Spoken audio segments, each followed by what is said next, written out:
Hello నేను శేషరావు. ప్రధానమంత్రి నరేంద్ర మోడీ గారు బీహార్ మహాగఠబంధన్ ముఖ్యమంత్రి అభ్యర్థి తేజస్వి యాదవ్ ఉద్యోగులకు బంపర్ ఆఫర్ ఇచ్చేశారు. వాళ్ళు ఇచ్చినటువంటి ఆఫరు నా భూతో నా భవిష్యత్.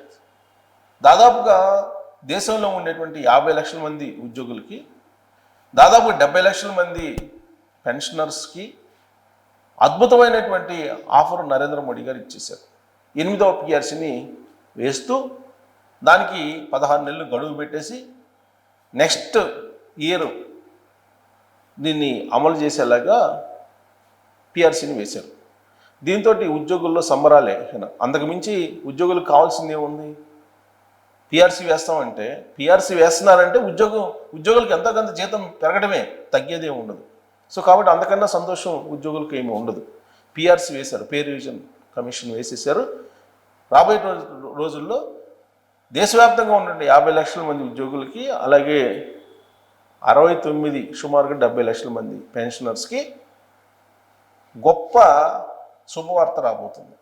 దీని కారణంగా భారత ప్రభుత్వం భారతదేశం మీద, భారత ప్రజల మీద కొన్ని వందల కోట్ల రూపాయలు భారం అయితే పడబోతుంది. ఖచ్చితంగా ప్రజల నుంచి వసూలు చేసేటువంటి డబ్బే కదా, ప్రజల నుంచి వివిధ రూపాల్లో వసూలు చేసేటువంటి డబ్బు జీతాల రూపంలో ఉద్యోగులకు వెళ్తుంది. మామూలుగా పనిచేసే వాళ్ళకి ఇచ్చేదేమో కూలీ అంటారు, కానీ ఉద్యోగులు జీతము అంటారు. అంటే తేడా. మామూలుగా ఎవరికైనా మనం పనిచేసేటువంటి వాళ్ళు కూలీలు అంటారు, కానీ వీళ్ళు కూలీలు కాదు, జీతగాళ్ళు, జీతాలు తీసుకునేటువంటి వాళ్ళు. జీతాలు అనేది నైస్గా కొంచెం మార్చారనమాట. అంటే ఎందుకంటే సమాజంలో 3% ఉన్నటువంటి ఉద్యోగులు, 97% ఉన్నటువంటి ప్రజలు. ఇది అసలు వార్ అనేది, క్లాస్ వార్. జగన్మోహన్ రెడ్డి గారు 2024 ఎన్నికలకు ముందు క్లాస్ వార్ అని చెప్పి పెద్ద ఎత్తున ప్రచారం చేస్తారు. అసలు క్లాస్ వార్ ఇదే. 3% మంది ఉన్నటువంటి ఉద్యోగులకి, 97% మంది ఉన్నటువంటి పౌరులకి మధ్య ఉన్నదే క్లాస్ వార్, సిసలైనటువంటి క్లాస్ వార్. ఇప్పుడు నరేంద్ర మోడీ గారు పిఆర్సీ వేశారు. మళ్ళీ వచ్చే ఎన్నికలు 2029 ఎన్నికలకు ముందు ఖచ్చితంగా పిఆర్సీ అద్భుతంగా ప్రకటిస్తారు. అవసరమైతే డిఏలు ఇంకా పెంచుతారు, ఇంకా అప్పుల పాలు చేస్తారు భారతదేశాన్ని. ఇప్పుడు యాజ్ ఆఫ్ నౌ ఆర్థికవేత్తలు చెప్తున్న దాని ప్రకారం, అలాగే భారతదేశం యొక్క ఆర్థిక శాఖ వద్ద ఇన్ఫర్మేషన్ ప్రకారం 300 లక్షల కోట్ల రూపాయల అప్పు ఉంది భారతదేశం. 300 లక్షల కోట్ల రూపాయలు. ఈ 300 లక్షల కోట్ల రూపాయలు 100 లక్షల కోట్ల రూపాయలు రాష్ట్రాలు చేసినటువంటి అప్పు. కేవలం కేంద్ర ప్రభుత్వం చేసినటువంటి అప్పు 200 లక్షల కోట్ల రూపాయలు. ఇది భారతదేశం యొక్క ఆర్థిక పరిస్థితి. మనకన్నా కూడా అమెరికా అధ్యక్షుడు ట్రంప్కి బాగా తెలుసు భారతదేశం యొక్క ఆర్థిక పరిస్థితి ఏంటి అనేది. ఆల్రెడీ ఆయన చెప్పారు, రష్యా ఆర్థిక పరిస్థితి, భారతదేశం యొక్క ఆర్థిక పరిస్థితి ఏంటి అనేది చెప్పారు. కానీ భారతదేశం అభివృద్ధి చెందుతున్నటువంటి దేశాల్లో ముందుంది. ప్రస్తుతం 4వ స్థానంలో ఉంది. రాబోయేటువంటి రోజుల్లో అది 2వ స్థానానికి 3వ స్థానానికి వస్తుందని చెప్పి ఎక్స్పెక్ట్ చేస్తూ ఉన్నారు. ఇదంతా ఆర్థికవేత్తలు వేస్తున్నటువంటి లెక్కలు. ఎలా వేస్తుంటారు? జీడిపి లెక్క వేస్తుంటారు, తలసరి ఆదాయం లెక్కేస్తుంటారు. అంటే ఒక ఎంప్లాయీకి వచ్చేటువంటి జీతం, ఒక వ్యవసాయం చేసుకునే వ్యవసాయ కూలీకి వచ్చేటువంటి కూలీ, ఈ రెండింటినీ సమానం చేస్తారనమాట లెక్కేసేటప్పుడు. అంటే అతనికి సంపాదనకి ఇతనికి వచ్చే సంపాదనని ఈక్వల్ మొత్తం యాడ్ చేసేసి డివైడ్ చేస్తారు. అప్పుడు మనకు తలసరి ఆదాయం వస్తుంది. సరిగ్గా ఇక్కడే భారతదేశ సమాజాన్ని పక్కదోవ పట్టిస్తున్నారు కొంతమంది ప్రభుత్వంలో ఉండేటువంటి పెద్దలు. ఇప్పుడు పిఆర్సీ వేసి అద్భుతమైనటువంటి శుభవార్తని, స్వీట్ న్యూస్ని అందజేశారు ప్రధానమంత్రి నరేంద్ర మోడీ గారు కేంద్ర ప్రభుత్వ ఉద్యోగులకి. ఇక రాష్ట్ర ప్రభుత్వాల మీద ఒత్తిడి వస్తుంది. సహజంగా రాష్ట్ర ప్రభుత్వాల మీద పిఆర్సీ కేంద్రంలో వేశారు కాబట్టి మాకు పిఆర్సీ వేయండి అని చెప్పి మొదలు పెడతారు. ఆల్రెడీ మొదలు పెట్టారు, మళ్ళీ ఇంకా ఫోర్సిబుల్గా మొదలు పెట్టేటువంటి అవకాశం ఉంది. ఇక తేజస్వి యాదవ్ అద్భుతం.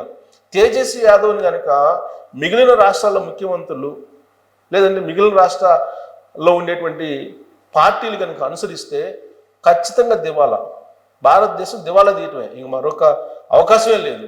ఎందుకంటే ఆయన ఇచ్చినటువంటి భరోసా ఏందో తెలుసా? ఎన్నికల సందర్భంగా మేనిఫెస్టోలో పెట్టినటువంటి అంశం ఏంటో తెలుసా?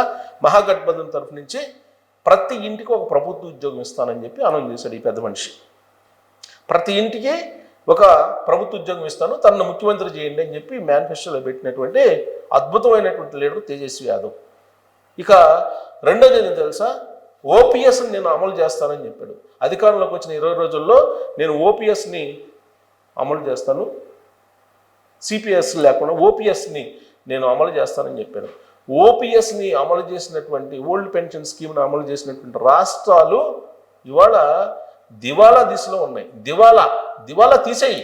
ఇది ఆర్థికవేత్తలు చెప్పేట మాట, నేను చెప్తున్నటువంటి మాట కాదు. నేను చెప్తున్నటువంటి మాటల్లో నేను సొంతంగా చెప్పేది ఒక్కటి కూడా లేదు. ఉన్నటువంటి విషయాన్ని మీ ముందు ఉంచటమే నా బాధ్యత ఒక జర్నలిస్ట్గా. 300 లక్షల కోట్ల రూపాయల అప్పు ఉన్నటువంటి భారతదేశం, దాని గురించి ఆలోచించుకున్న అప్పు 300 లక్షల కోట్లు అప్పు ఉన్నటువంటి భారతదేశం, 200 లక్షల కోట్ల రూపాయలు అప్పు చేసినట్టు భారత ప్రభుత్వం, మిగతా రాష్ట్రాలు కలిపి 100 లక్షల కోట్ల రూపాయలు అప్పు చేసినట్టు రాష్ట్రాలు ఉన్నటువంటి భారతదేశంలో ఇవాళ పిఆర్సీ రెగ్యులర్గా వేస్తున్నారు, డిఏలు, టీఏలు, ఐఆర్లు ఇస్తున్నారు. ఇప్పుడు దానికి అదనంగా తేజస్వి యాదవ్ ఒక రూట్ వేశాడు, ఇంటికి ఒక ప్రభుత్వ ఉద్యోగం. ఇది అసలు సాధ్యమేనా? ఇది సాధ్యం కాదని చెప్పి కేసీఆర్ చెప్పాడు. కేసీఆర్ ఉద్యమ సమయంలో ఇంటికి ఒక ప్రభుత్వ ఉద్యోగం ఇస్తానన్నాడు. కానీ అది సాధ్యం కాదని చెప్పి అధికారంలోకి వచ్చిన తర్వాత ఆయనే ప్రెస్ మీట్లో చెప్పాడు.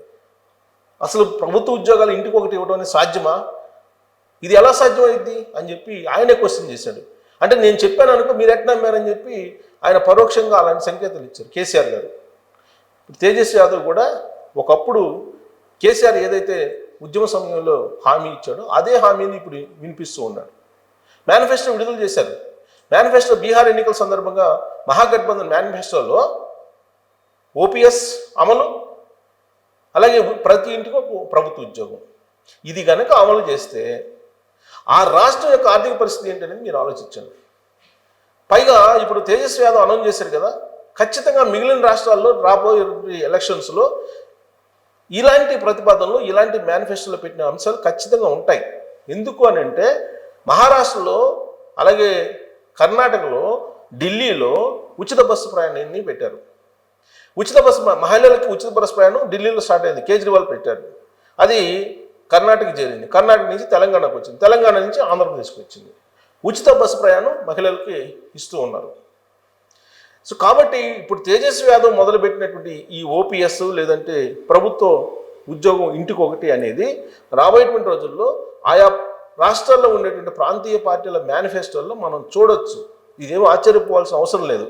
అంటే ఒక 3% ఉన్నటువంటి ఉద్యోగుల కోసం 97% ఉన్నటువంటి పౌరుల్ని, 97% ఉన్నటువంటి పౌర సమాజాన్ని తాకట్టు పెడుతున్నారు కొంతమంది పొలిటీషియన్స్, కొన్ని రాజకీయ పార్టీలు. కాబట్టే జన్ ఉద్యమం రావాలని చెప్పి రాహుల్ గాంధీ చెప్తున్నారు, జీ ఉద్యమం రావాలని చెప్పి ఆయన చెప్తున్నారు, జడ్ ఉద్యమం రావాలని కేటీఆర్ చెప్తున్నారు. ఎందుకు? ఇవాళ ప్రతిపక్షంలో ఉన్నారు కాబట్టి. కానీ అధికార పక్షంలో రాగానే మళ్ళా జై ఎంప్లాయీస్ అంటారు వీళ్ళు. అది కామనే, మనం వింటూ ఉన్నాం గత కొన్ని సంవత్సరాలుగా. బహుశా రాహుల్ గాంధీ దానికి ఒప్పుకున్నట్టు లేదు. ఎందుకనంటే మేనిఫెస్టో విడుదల సందర్భంగా ఆయన రాలేదు, ఆయన్ని ఆహ్వానించినా కానీ ఈ మేనిఫెస్టోకి రాలేదు. పైగా ఆ మేనిఫెస్టోల మీద తేజస్వి యాదవ్ బొమ్మ పెద్దదిగా పెట్టుకొని రాహుల్ గాంధీ బొమ్మ చిన్నదిగా పెట్టారు. సో కాబట్టి బీహార్లో ఒకవేళ మహాగఠబంధన్కు ఓటేస్తే ఓపీఎస్ అమలు చేయటం కానీ, ప్రభుత్వం ఇంటికి ఒక ఉద్యోగం ఇవ్వడం కానీ తేజస్వి యాదవ్ బాధ్యత మాది కాదని చెప్పి రాబోయే రోజుల్లో కాంగ్రెస్ పార్టీ చెప్పక తప్పనటువంటి పరిస్థితి. కాబట్టి నేల విడిచి సాము చేసేదానికన్నా ఉన్న ఆర్థిక పరిస్థితి ఏంటి, దాన్ని ఉద్యోగులకు తెలియజేసి డిఏలు, టీఏలు, పిఆర్సీలు వీటన్నిటి మీద ఒక విధానపరమైన నిర్ణయం తీసుకోవాలి. అలా కాకుండా భారతదేశంలో ఉన్న ప్రజలందరికీ సరసమైన ధరలకు వస్తువులు లభిస్తున్నప్పటికీ పిఆర్సీలు వేసి జీతాలు పెంచడం అనేది ఈ ప్రభుత్వాలకు మాత్రమే చెల్లింది. ప్రపంచంలో ఏ ప్రభుత్వాలు ఈ విధంగా చేయవు. ఒకవైపు అమెరికా అధ్యక్షుడు ట్రంప్ ఓడబీగుతున్నారు ప్రభుత్వ ఉద్యోగాలని.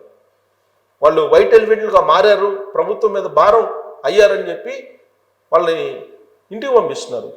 ప్రపంచవ్యాప్తంగా ఒక పోకడు ఉంటే భారతదేశం మరొక పోకడులో ఉంది. మరి ఇది ప్రమాదమా కాదా భారతదేశానికి? భారతదేశ ఆర్థిక పరిస్థితి ట్రంప్ చెప్పినట్టు అయ్యే అవకాశం ఉందా? ఆయన చాలా క్లియర్గా చెప్పాడు, భారతదేశం యొక్క ఆర్థిక పరిస్థితి డెడ్ ఎకానమీ అని చెప్పాడు. డెడ్ ఎకానమీ అని చెప్పాడు. ఆ పదం నేను వాడటానికి ఇబ్బంది పడ్డా, ట్రంప్ చెప్పాడు కాబట్టి నేను చెప్తున్నా. మరి ఇది వాస్తవం అంటే మరి ఇప్పుడు పోయేటువంటి పోకడ కనుక చూస్తే ఆయా రాష్ట్రాలకు సంబంధించినటువంటి పార్టీల అధిపతులు కానీ లేదా ఆ రాష్ట్ర ముఖ్యమంత్రులు కానీ లేదంటే భారత ప్రధానమంత్రి తీసుకున్నటువంటి భారత ప్రభుత్వం తీసుకున్నటువంటి నిర్ణయాలు కానీ గమనిస్తే డెడ్ ఎకానమీ ఇవాళ కాకపోయినా రేపైనా ఈ పోకడ పోతే ఖచ్చితంగా ట్రంప్ చెప్పింది వాస్తవం అయ్యే అవకాశం ఉందని చెప్పి నేను చెప్పడం కాదు, ఆర్థికవేత్తలు చెప్తున్నటువంటి మాట. మరి మీ అభిప్రాయం ఏంటనేది తెలియజేయచ్చు. Thank you.